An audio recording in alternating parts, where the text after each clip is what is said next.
I'm really concerned because we're seriously running out of time to make our school's funding system better and fairer. So yesterday we had 5 coalition premiers who couldn't come to an agreement with the federal government and the other states on the principle of fixing our broken school funding system.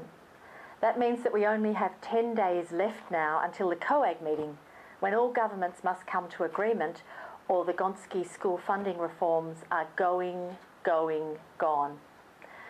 So let's remind ourselves about why this matters. First of all, we know that government schools in Australia educate the great majority of students with higher needs. But despite that, we spend a lower percentage of government education funding on public schools than other nations like Finland and South Korea. Even in the United States, it's over 99%, but in Australia, it's less than 70%.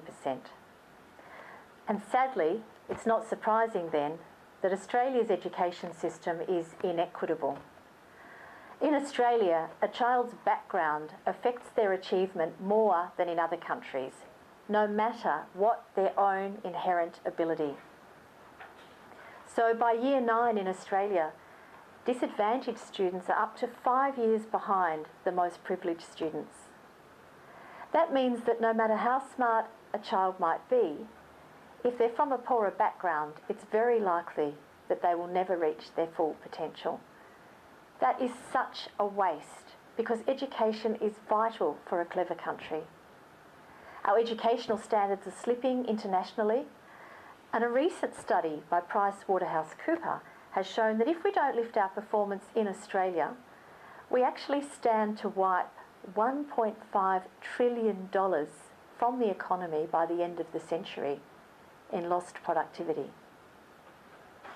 So with just 10 days to go, there's never been a more important time to remember how the Gonski school funding reforms could change the shape of Australia. This is just too important to leave to Tony Abbott and the coalition. We need to let the state premiers know they have no excuse not to get on board for the sake of the kids in their states. Please join us and help us to tell them.